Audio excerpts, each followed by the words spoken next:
Tonight on News Channel 12, live at 6, winter season and winter creatures. What are these bugs bugging students on campus? And later, a leading university with international reach. A look into the culture on WKU's campus. We had a little bit of blue sky towards the end of the day. Does that mean there's more sunshine in the forecast? I'll have a look coming up a little later. This is News Channel 12, live at 6, where commitment makes the difference.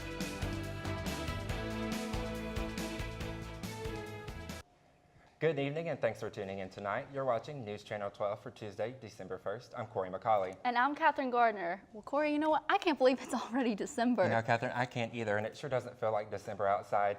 Caleb Chevalier now joins us with the first look at our weather. Well, you're absolutely right, Corey. It really doesn't feel like December outside. 53 degrees, and on the meteorological calendar for climate concerns, December, January, and February are denoted as the winter months, so it's technically the first day of winter. Of course, the winter solstice is about 3 weeks away. But again, we have a little bit of sunshine that managed to sneak out from behind the clouds today, finally, after 5 straight days of rain, so that was certainly a welcome sight, and we will see a little bit more of that as we go into the next few days into our weekend. Again, 53 here in Bowling Green, and throughout the region, we're looking at about low to mid 50s at this time, with 54 in Nashville as well as Owensboro. You go to the northwest where some cooler air is starting to fill in a little bit faster, and it's about 46 degrees in Mount Vernon and 49 in Paducah. Well, there goes the rain. We had all that earlier today. It was swept away by a cold front. We were left with a lot of clouds out there in the bigger scheme of things, but finally some much needed sunshine there at the end. A little later in the program, we'll be talking about our mild temperatures coming up and some great football weather for our weekend, guys. Well, thank you, Caleb. The weather right now is definitely not what I'd hoped for, and with the odd change in weather, it brings pesky visitors to WKU's campus. Reporter John Wooten went inside a residence hall on WKU's campus to get the story. Bugs. I sat down with WKU student and Poland resident Travis Higdon to learn what I could about the issue and how the students have been handling the situation so far. They're called Asian lady beetles. That's what going through Poland Hall. I'm on the 7th floor, and all the guys are talking about them and stuff, and we've looked them all up. I guess they come in during cold weather. I mean, I've kind of become like a researcher for the bugs now, because I mean it got so out of hand that I looked them up and saw like what they were attracted to. So basically what I got is they're trying to get into warmer air, so they're coming in to our dorms. Unfortunately, killing them is not an option, and they've had to resort to different ways of getting them out of the dorms. You can't kill them. If you try to kill them with like a fly swatter or something like that, they let off like their blood or whatever liquid they have. I think it's blood, and it has a scent on it, and that scent attracts more. But it's kind of become like a game. We get our vacuums. We have these handheld vacuums, and we'll just get on the ceiling and vacuum them up. And then we usually take them outside, or some guys will like take them to the bathroom area and flush them down the toilet, because I mean we don't have anywhere to put them. Higdon and his friends in Poland are currently unaware of any effort by the school to solve the issue, but he hopes that it will be resolved before the spring semester starts in January. We may be already into December, but all of last month we recognized and celebrated adoption in honor of National Adoption Month. Nationally, there were more than 100,000 children in foster care last year. In Kentucky, more than 600,800 children reside in foster care, according to the Health and Family Service Cabinet. Last year, 700 children were adopted, and more than 80% were adopted by their foster families. The exact day of Adoption Day is November 21st, and according to nationaladoptionday.org, since the event started, more than 54,000 children have found permanent, loving homes. I can imagine that it's not easy to discover that you're adopted, and even harder to write a book about it. But a self-employed writer and a former WKU professor did just that. Reporter William Catledge has the story. What a great honor to have a whole room full of people at Barnes & Noble. Barnes & Noble played host to the WKU Kentucky Live Series, and the guest speaker was former professor Molly McCaffrey, who was promoting her new book. I decided to write my latest book, You Belong to Us, because, well, first of all, my biological mother really wanted me to write it. From the day I met her in 2000, she said, I think you should write a book about us, because she knew I was a writer. The audience got to hear McCaffrey read some of the book. I've been saving all this stuff since you were born, she admitted with a smile. McCaffrey's book tells one story, but the pictures on her website tell a story all their own. This is the letter I got from the counselor, April '99, telling me she had found my birth mother. Seeing the pictures on her website was like taking a trip down memory lane. So this is a picture of where we lived right after I was born. If people could get one thing out of her book, I hope that most readers get that all families are dysfunctional. They're never easy. It's always hard to make a family relationship work, or any relationship. reporting for News Channel 12, I'm William Catledge. People can purchase McCaffrey's book at Barnes & Noble and at Goodreads.com. One WKU student government member might find himself without a senator title after publicly criticizing President Ransdell. John Winstead, an SGA senator, will face a hearing Wednesday before SGA's Judicial Council, but plans to defend his free speech rights. Winstead held up a sign at this year's homecoming game that read, "Impeach Ransdell," and also took to social media about his strong opposition. These actions sparked a member of the council to launch the hearing, and Winstead could face a censure charge, meaning an expression of disapproval of a senator's actions. That might result in a loss of membership in the SGA. Wednesday's hearing will determine if Winstead's alleged actions are appropriate for an SGA senator, and free speech rights will be considered. The U.S. government is no longer collecting cell phone data from telecommunications companies. The nation's intelligence community ceased its bulk collection of cell phone metadata. Back in June, President Obama signed a reform that took away the National Security Agency's authority to collect phone records of millions of Americans. The USA Freedom Act requires the government to obtain a targeted warrant or a court order to collect phone metadata from telecommunications companies. Intelligence officials say that the government will have a more focused and targeted approach in gathering intelligence. Now, reporter Morgan Vickers joins us with an enlightening story of one WKU student. College students are faced with many challenges both in and outside the classroom, but what if those challenges went beyond the classroom and challenged your everyday life? I had the chance to sit down with one WKU student whose life on campus is anything but normal. Having lunch with your friend, but not being able to see who is sitting across from you. Surfing through your music, but only by sound. Well, Chuck knows all about this. Chuck is a normal student who enjoys hanging out with friends, playing cards, and eating his food. But unlike you and I, he can't see. Certain colors, I can tell light as well, so I can tell the sun's casting right here. Living on campus, Chuck faces everyday challenges with him having no assistance, but that's all going to change once Chuck gets his new guide dog after months without having one.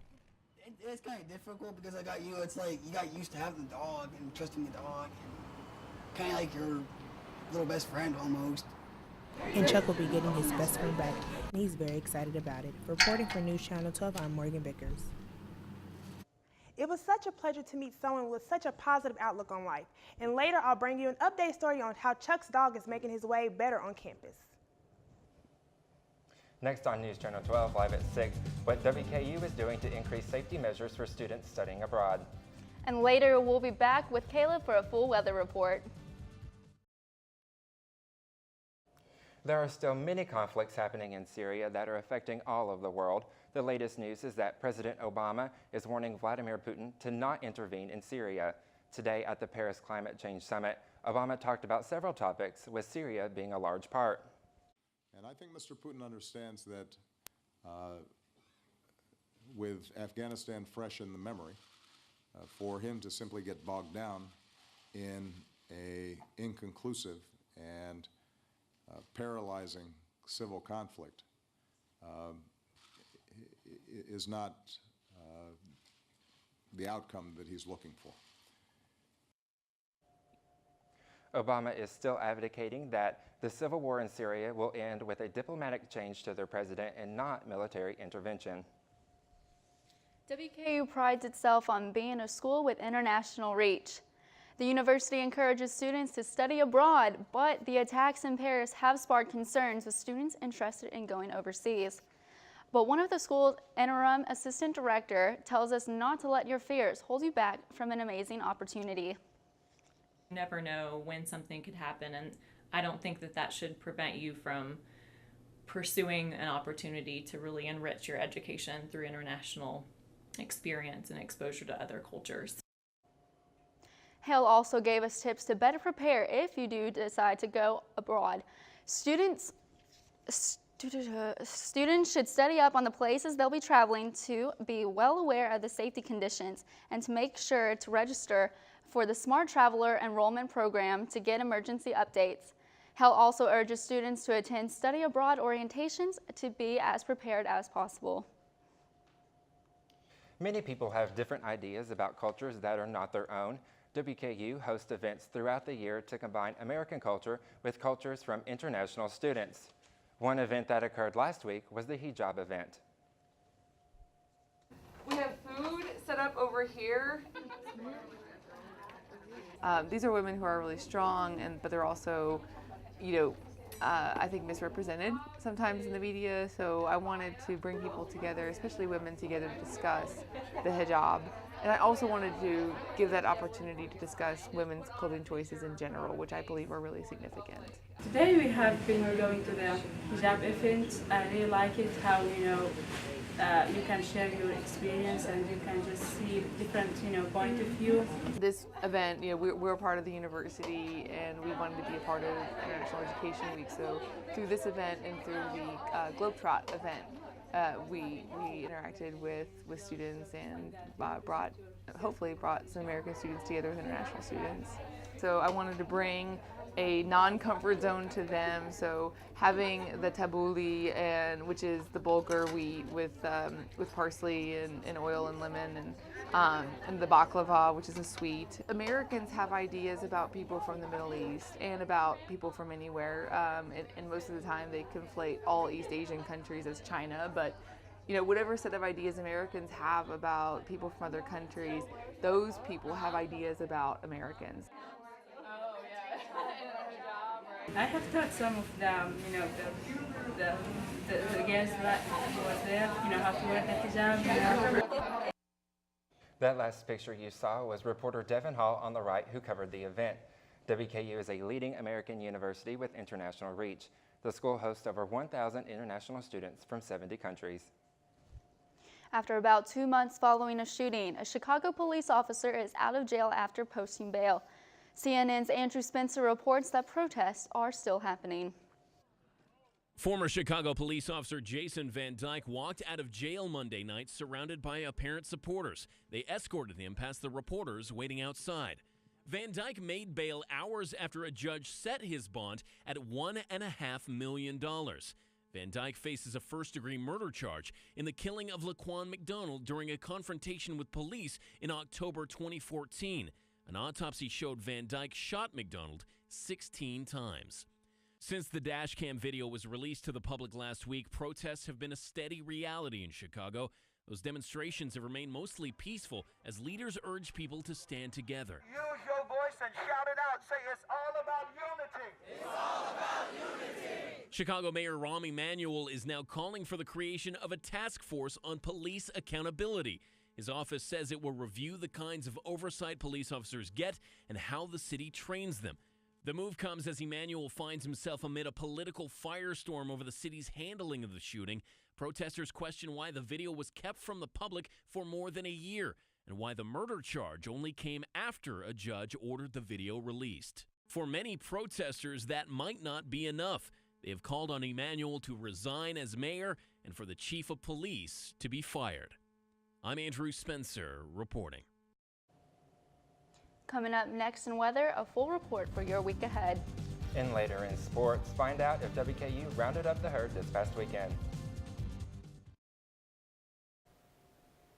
Well, again, it was the first day of December today and may not have felt like it with a temperature of 53 degrees, but we'll take it. It's not so bad. And yes, indeed, at the end of the day, we had some more sunshine filter in, just a little bit of blue sky. It's still taking a little while for those clouds to clear out, but the sun is a welcome sight. And it does feel like 50 degrees outside when you factor in the winds out of the west now that we have the cold front through, so at about 9 miles per hour. But still, these are temperatures right about seasonably where they ought to be. I know it's 50 maybe to start the month of December. Doesn't quite seem like it correlates there, but yeah, we're about normal for this time of year in terms of temperatures. In fact, there you go, normal temperature, 53 degrees would be right on par for today with normally lows right around freezing. We actually had a relatively warm day today. 62 was our high in the morning. We had the cold front move through later on, and that dropped our temperatures after that. So 52 was our low here at midnight. So we were staying a little bit above average for now. That will change. We'll slide back to more numbers like you see here towards our weekend, but along with the weekend, we still have plenty of sunshine to look forward to. Finally, we're getting some of those clouds away, and much needed sunshine is in the forecast. We had about a ½ inch of rain here today, and I'll show you the 24-hour totals here in just a bit. But right now, around the region, we are in the low to mid 50s. It is 54 in Nashville, 52 in Louisville, and you see some of the cooler temperatures like the 40s up to our northwest. There's the front. Actually, what you can see there is the cold front with that temperature gradient right there. It is still relatively warm in southern locations of Alabama and Georgia. Here's that rainfall within the past 24 hours. We are just over an inch here in Bowling Green and Nashville, really tapering off as you go out to the west. The most amounts were right around the Lexington area that picked up 1.25 inches. Again, that's within the last 24 hours or so. And again, all this will be done. That is moving off to the east. In fact, there you go. There's the front. This is all being pushed away by the cold front. So all this rain, we are done with that. We had 5 straight days of rain. The 5-day total came to be about 3 inches of rain here in the Bowling Green area, but that is moving on well away to the east. And we have, again, a few breaks in the clouds trying to get here. That'll slowly be on its approach. So, in fact, let's take a wider view now looking at the U.S., this magnificent low pressure system really just churning over the upper plains. And here's that dry slot pulling in the drier air from the desert southwest over to the Midwest, and that's helping to clear out those clouds. We're going to get in on that action for tomorrow, meaning more sunshine finally and some nice temperatures to boot. So there goes the front. It will be retreating to the east coast. Behind it, we have high pressure pushing in. So that's going to make for some very nice conditions. We start tomorrow at 8 a.m. with the high just off to our west. And for our Wednesday, we're looking at a very nice day. Temperatures are going to be in the 50s. And, well, lots of sunshine as well. Mild conditions, so like what we saw today, think those temperatures, but with more sunshine. So I'd say overall, it definitely looks like a very nice day. And we're going to be seeing much nicer weather continue into our weekend, which is great news for football fans. I'll have another quick look at the 5-day forecast coming up a little later. Now back to the desk. Thanks, Caleb. December is officially here, and while that means winter is on its way, it also means something else. Today is World AIDS Day, and Democratic presidential candidates are speaking out on the issue. Both Hillary Clinton and Bernie Sanders are discussing the need to make HIV and AIDS medications more affordable and accessible. Clinton took to Twitter saying, "Let's commit to an AIDS-free generation, invest in research, fight discrimination, and expand access to life-saving drugs." Here at WKU, Health Services on campus is providing a free HIV testing once a month. Durex is taking a different approach to combat HIV and AIDS by raising awareness for safer sex. The company has started the push for a condom emoji for cell phones. Durex says in an age of smartphones and tablets, emoticons, the small icons that are used to express emotions or physical things, are crucial to how young people communicate. When we come back, join Hannah Sells with a recap of the weekend and a preview for this week's sports. We are going to go on a quick break right now.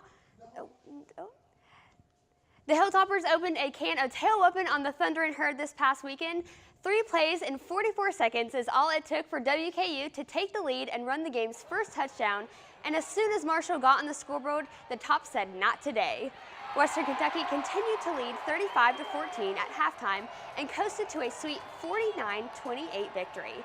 Hey Marshall boys, since you're free this Saturday, maybe take your girlfriends on a date to LT Smith Stadium. WKU plays Southern Miss at 11 a.m. Speaking of this Saturday, Western Kentucky is hosting the biggest game to date here on the Hill. It's expected to be a sellout crowd at the Houch with the Tops in favor. Marshall beat Southern Miss 31-10 earlier this season, meaning WKU has its first chance to earn a top 25 ranking this Saturday.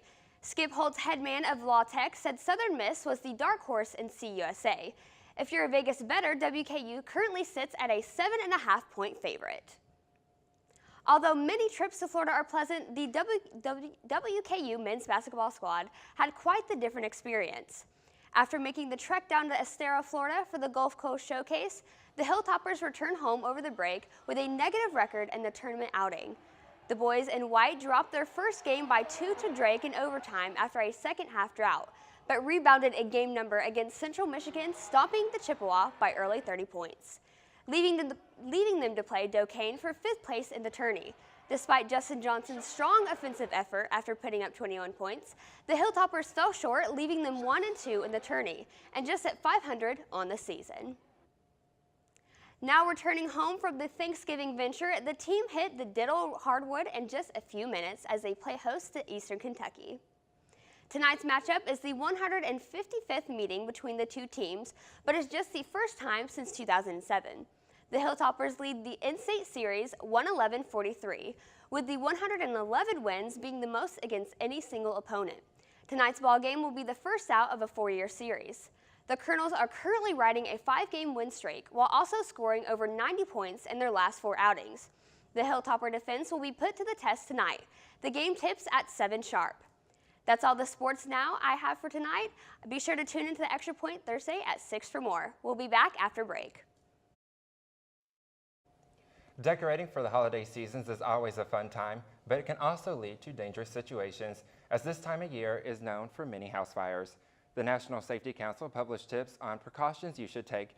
Cut 2 inches off of your trunk of your tree and put it in a sturdy water holding stand. Keep the tree away from fireplaces and other heat sources. When hanging lights, use only 3 light sets on 1 extension cord. Extensions should be placed against the wall and not run under any rugs.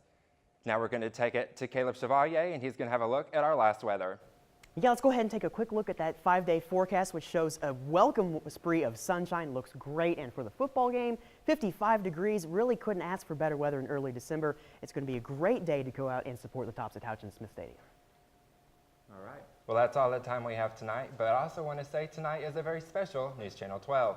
It's actually a little bit sad, Corey. It's that time of year where the snow starts to fall and our seniors are starting to graduate.